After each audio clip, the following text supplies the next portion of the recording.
Hello everyone, No One of Consequence here, back again with a new video.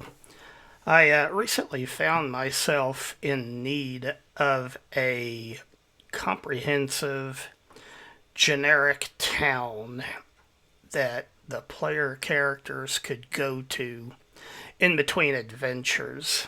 One that would have pretty much everything that a group of players could reasonably ask for. During the course of running my games here on Roll20, I have, of course, had either special built towns that go with the adventure I'm running, or I've also made small villages that the players might just be passing through that would provide just the very basic necessities. But I wanted to make a just generic all purpose town. And one of the reasons is because back a long time ago when we played, the way we played, we would just do an adventure or an adventure module, and then in between adventures, then the characters would go back to quote town, and that was where all of the administrative stuff was done, the buying, the selling, all of that sort of thing. We didn't play like in a campaign setting necessarily, like where you went back to this named town or that named city. It was just generic town. And so that's what I set out to recreate here. And I thought I would show you what I have for that. All right, so let's get started. Well, first, let me zoom out and just kind of give you an overhead view of everything.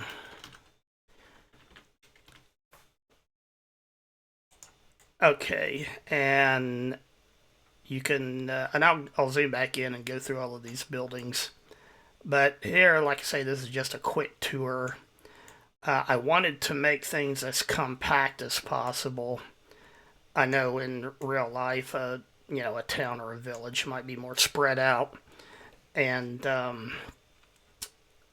the very first campaign that I ran, the home base town was really spread out. And it was kind of a chore dragging people around or painting across the Roll20 map to get from one place to another. So my goal here was to make things as compact as possible. And I realize, it's probably not realistic with the straight run roads and all that, but it is what it is. So anyway, like I say, let me zoom back in, and we'll get started on a tour, if you will. So first, of course, and arguably most important, and I'm starting in the upper left-hand corner, is the inn. Every Dungeons and Dragons campaign has to have an inn where the characters go to. Now, the reason I put it in the upper left-hand corner of the map is because when you first log into Roll20, it always starts you at 100% zoomed in and in the upper left-hand corner of whatever the map is or the battle board that you're logging into. And typically that's going to be, if the characters are in town, we're typically going to log out and start back up next time at the inn. So that's why I put the inn in the upper left-hand corner of this map. So what you're looking at here is the common room, and there's plenty of seating, not only for the characters but for the inevitable NPCs. Then up here are all of the rooms. Now, what I would normally do is, if any of the rooms are occupied by NPCs, then I will black out those rooms so that the players can't see inside. But normally, I just have it like this. And as you can see, I have all of the rooms numbered because each room is going to have a different price. Well, some of them will, depending on how big they are. And also, I can, when I show the quote menu for the inn, and it shows the rooms, and I can put on there who's staying in what room, because sometimes I don't remember. Now down here is the private quarters of the innkeeper and his family. Anything like that, a people's NPC's private space, I will roof over so that the characters can't see inside it. Because in real life, it's none of their business. But I can move the roof out of the way if it becomes relevant, and you can see it's all detailed inside there. There's a kitchen, the pantry, I guess you would call it, where food is stored, and then the actual private quarters of the innkeeper and his family. But normally it's going to be like this. And then over here at the far end, I have the stables. Because even in the new campaign, the characters are probably not going to have animals. There's a good chance that over time they will acquire some.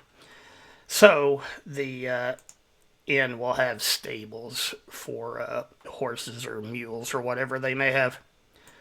So let me just pan down. And here in this view, you can see the blacksmith and the general store. And the reason I put those here is because out of any place besides the inn that the characters are most likely going to go to, it's probably going to be these two buildings. So I thought it best to just put those right across the street. Now, one thing I generally do is a blacksmith in a small town or village like this is usually not going to be proficient in weapons and armor making. They're going to be focused on more mundane things. So I usually won't include those sorts of items for sale in the blacksmith's inventory. Instead, I will put those in the general store. Now, the blacksmith might be able to repair weapons or armor if something happens where the characters need that done. But in general, he's not going to make and sell weapons and armor. And again, I'll show you my inventory for these things that the characters can choose from. And just like before, the private quarters of these NPCs are generally hidden from the players. But if for some reason it becomes relevant in the game, I can move the roof out of the way and actually display what's in there. Okay, so let me come down here. This is all empty over here. Let me come down here to the south edge. This is a leather goods shop. This guy might be able to make leather armor if the characters want that. Unlike the blacksmith, I don't think leather armor might be too big of a stretch for this person to be able to make. But generally, just like with the blacksmith, he's going to be focused on more mundane leather goods that he will sell to the characters if they want it. And scrolling up, I have a bakery. Most villages are going to have a bakery. When I was in Europe in the army, pretty much every small town had its own bakery, and so I have that near the inn as well because I thought it would make sense that the bakery might supply the inn with various fresh baked goods. Then scroll back up past the inn again. Then let me come over here. On the upper edge here of town, I have a pottery shop. Self-explanatory. This person will make all kinds of ceramics, have them available for sale.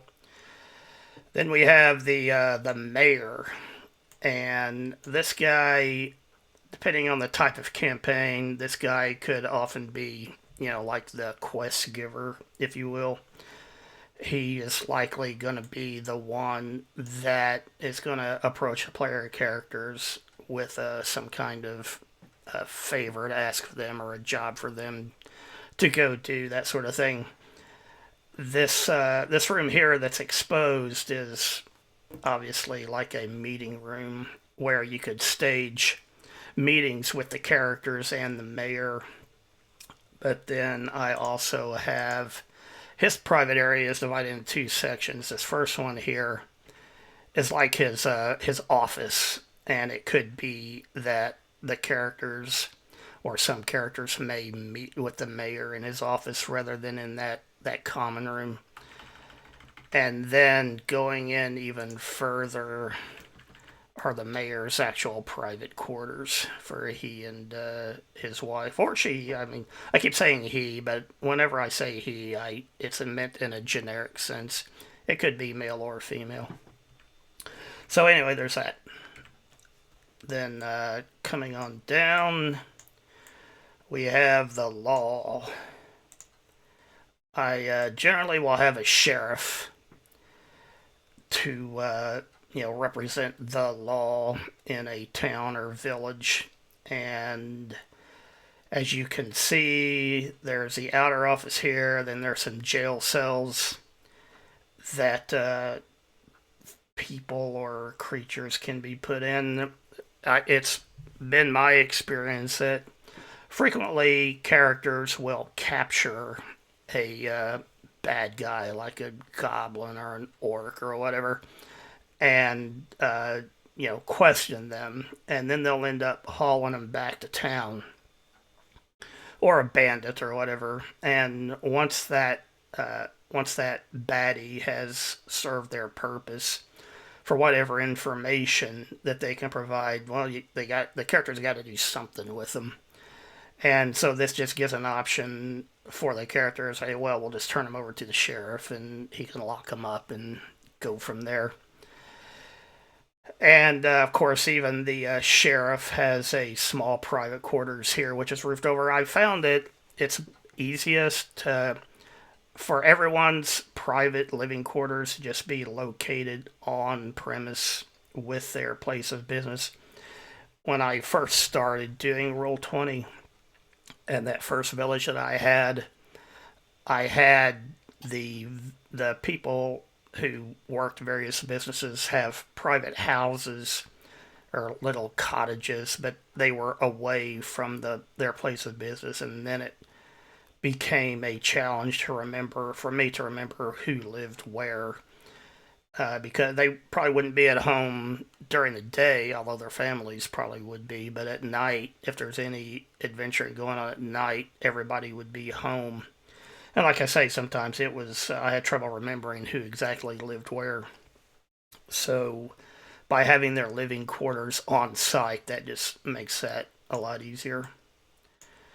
All right, so scroll down here. We have the bank and the tailor. The bank, of course, as you might guess, is for to provide a place for the characters to store any excess wealth that they acquire. And also, if they have, in their adventures, if they have gems or jewelry that they find and they want to exchange it for cash, they can do that at the bank. Of course, there's a fee for that, or vice versa. If they have a bunch of coin and they want to convert it into something more portable, like a piece of jewelry, then they can do that at the bank. One thing that I have in my games is that all of the banks are interconnected through, teleportation magic. And so what that means is if the characters deposit stuff at one bank and then they find themselves at another bank, they still have access to their money. And again, that's more convenience for me as much as anything, because it would get to the point where I would have trouble remembering, what they had deposited where, and then if they find themselves not there. So anyway, so my backstory is that all of the banks are owned by this consortium of powerful wizards who have enabled this teleportation magic so that deposits at a bank are available to withdraw from any other bank. Then a tailor. Um, as characters acquire money, I have found that sometimes they'll want to upgrade their wardrobe. And so the tailor can, of course, do that. Or sometimes there's been cases in adventures where people will have their clothes either burned off or, dissolved with a slime or something. So the tailor provides a place where they can go to correct that situation. Scrolling on down, I have a sage. The sage is just he provides a way for the characters to try to get information that they don't have access to initially. I also have the sage be the person who can identify magic items because it often comes up that the characters will acquire a magic item in their adventures, but they have no idea what it is or what its bonuses are. And so I have the sage be the person who can do that. Of course, it costs money, and depending on the magic item, it may not be cheap.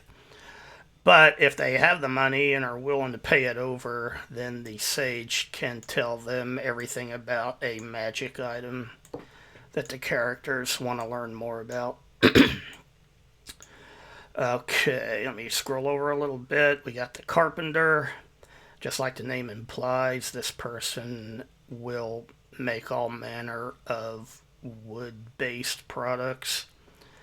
Anything from small pieces of furniture up to a cart or a wagon. Then here I just have an empty lot, and that's mainly just so that if I think of a new business that I want to include, then I have a spot I can drop that into. Coming over, we have the farmer's market. This is where the characters are going to be able to buy any kind of animals that they may want. And there's also some things like fodder. If they have a mule and they need to buy feed for it, then this is a place where they can go to buy that sort of thing. And then I know it's not realistic to have all of these different animals pinned into such a small area, but it's really just for demonstration purposes for the to illustrate what the characters can potentially purchase if they want to.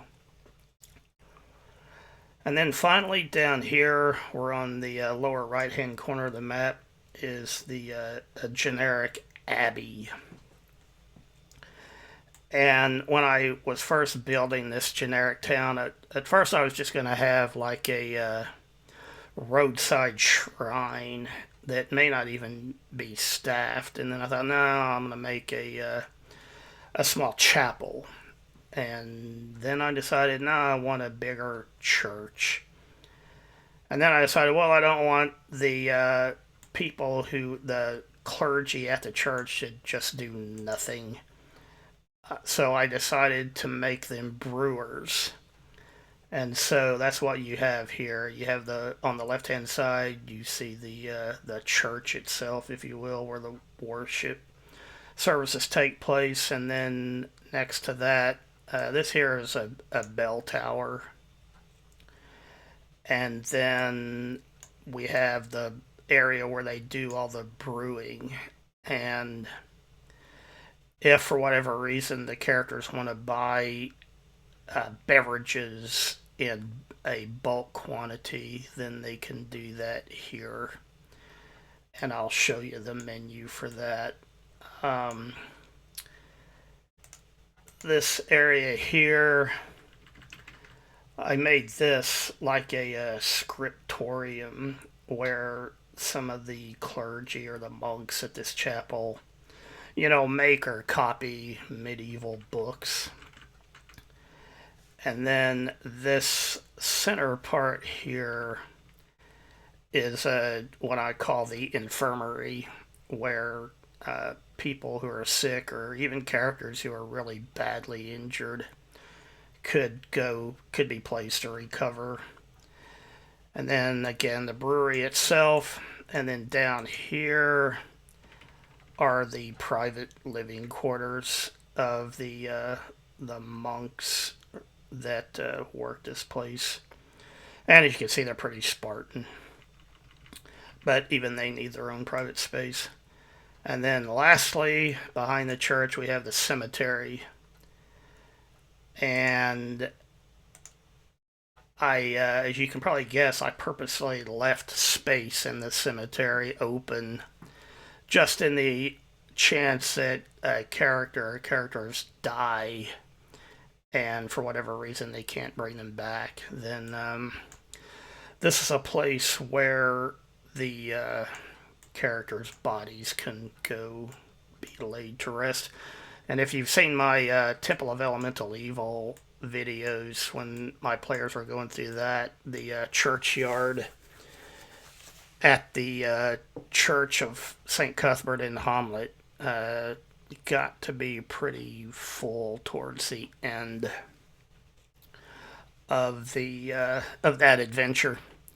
All right, so let me just show you some of the menus, if you will, and these are just alphabetical. So here's the bakery, and you can see the different items that I have for sale that the characters could potentially buy, and you would be surprised what players will want to buy with their money. So I just give some options here for that. Let's see. Here's the bank. This one's a little more elaborate, and you can see where I described they're all the banks are magically connected. And then you can see the services that they provide and the fee that costs. And like I said, you can have gems and jewelry appraised. You can exchange money. So if you have for example, if you have a crap ton of copper pieces and the players want to exchange that for an equivalent in gold, they can do that. Of course, there's a transaction fee for that, and the other things available that I mentioned. Moving on down, we have the blacksmith that I talked about. Oops. And like I said, the blacksmith is mainly he's going to have mundane metal items for sale and not weapons and armor. Although I do have a note down there at the bottom that if the characters need anything repaired, then that can be negotiated on a per item basis with the blacksmith. Next one is the brewery, the church that we just looked at, and every brewery is not necessarily going to have all of these different items for sale. This is just everything that I could think of, and then I can, if I don't want them to have everything for sale, I can delete specific items. And like I said, they're bulk items, so you have hand kegs 2-gallon and barrels at 50 gallons, and how much that costs. I found it helpful to have down here conversions, if you will, on what equals what, because sometimes that does come up.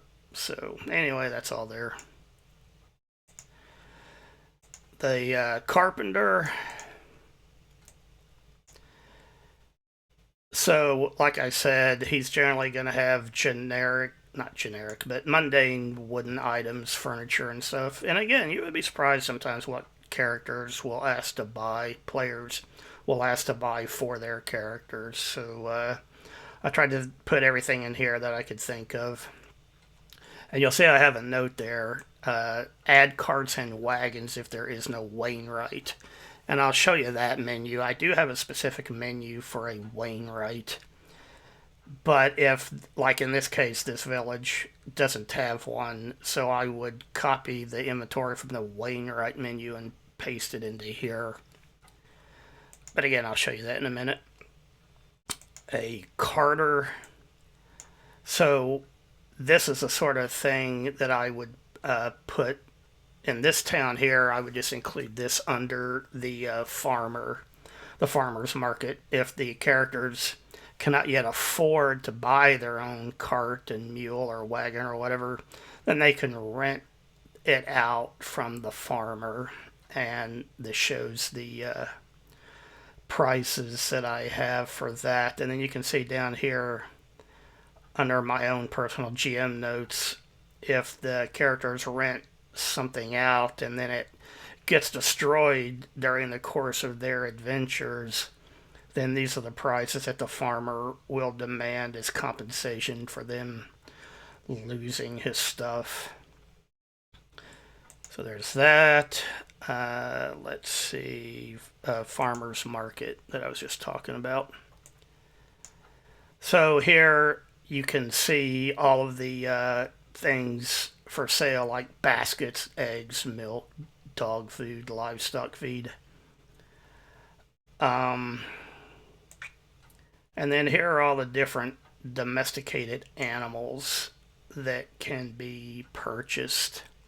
And just like I said before, I can delete items off this list if I don't want them to be available at a specific location. This is just a comprehensive list that I can edit on a per campaign basis. And as you see the note there that I made to myself, delete or adjust this section if there's a separate livestock trader, which I have a menu for that, but it's just the same thing that's on here. Going down, general store. This is the big one. This is where the players are going to be spending a lot of money. I have all of the generic adventuring items that characters might ask for sale. And then down here I have weapons and armor. And remember, I run a BX game, so there's only, for example, there's just one generic pole arm. There's not a whole bunch of different varieties of pole arms, like in first edition, for example. And then I just have notes to myself here. Add leather goods if there's no separate shop for that. Add clothing inventory if there's no tailor. And so forth and so on. And missile weapons. I have a menu for a actual Bowyer and Fletcher shop, but if I don't have that, like in this case, then missile weapons can be purchased from the general store. Animals for sale, delete this if there's no farmer, and so forth. Okay, next one. Oh yeah, I have a herb shop. This stuff would be available for sale at the general store if I don't have a separate business for that. And you can see all of the different things that the characters might be interested in purchasing, including I had to make an homage to Tolkien and Lord of the Rings with the halfling pipeweed down there under smoking supplies. Moving on, I have different inns. This one is to just in a medium quality inn, or high quality, I'm sorry. And it just shows the food items and then the beverages that can be purchased, and then the rooms. And this probably doesn't match what the inn I have on here. I'll have to adjust this if I use this town in a game. But you can see the rooms are numbered and how many beds and how much it costs per night. And this is what I was saying. I can edit this and type in there the names of specific characters that are staying in rooms because sometimes I don't remember who's rented out what room. Moving on, leather goods. Dang, I keep doing that. Um, yeah, again, mostly mundane leather items that are available, except I do have up here at the top leather armor as an option if the characters want to buy that. And I made a note here that the leather person will buy hides and furs if they're in good condition or trade for store credit. So if the characters bring something like that in, then they could get some money for that or exchange it for something else. And you can say I also made a note for a barding, light barding for a horse if they ask about that. This is the pottery guy, the ceramic shop. You can see all the things that I thought of to have available there. And again, like I say, most of this stuff, most characters will never buy, but as I've said multiple times, you would be surprised sometimes what players will end up asking for. So there's that. Let me scroll on down. The Sage, talked about him. Services available, identify magic items, and it says cost is 10% of the item's value. So what I usually do is I'll look, even though I run a BX game, if they have a magic item, I'll look like in the first edition Dungeon Master's Guide. Because at the back of that, they list all of magic items and how much gold piece value. And then I'll charge 10% of that to tell the characters, the players, what they have. Then I talk about if they happen to get a hold of a cursed item, and research if they ask the Sage questions about anything, then how much that might cost. Then down here, a note. A lot of times in adventuring, characters will come across old books and maps and so forth. If they think to collect that stuff and bring it back, the Sage might buy it from them just because that's what sages do. And then there, a note at the very bottom, I generally don't like to sell magic items to players. I don't really like the concept of a magic shop. I prefer that the characters get their magic stuff by adventuring. But I will sometimes make an exception and have magic user scrolls available at the Sage. But again, that's not a guaranteed. It's maybe, maybe not. Moving on, here's a tailor. You can see all of the clothing items and other fabric-based items that person can either will have for sale or can make to order if the characters request it. See, there's quite a bit on here. But again, like I say, you never know what what the characters may ask for. And I mentioned about a Wainwright. It's pretty simple. Just, a hand cart, a two-wheel cart, a four-wheel wagon, or replacement wheels. And then I have a note about a dungeon cart if the characters want to special order that. Okay, well, that's really all I have for this video. I just wanted to show you my concept of a generic town that the characters can use, or that I can use for the characters. It's just a plug and play, drop in town to be used between adventures. And as I always say, this is just what I have. It's not the right way or the only way. It's just what I have. And maybe if you have a game of your own, if you're a dungeon master, then maybe you can mine this video for some ideas. Alright, well, that's all for now. Thanks for watching. If you enjoyed the video, please hit the like button. Leave a comment. Let me know what you think. Share the video if you know of a good place, and anything you can do to help support the channel, I appreciate it. Thanks again. Bye for now.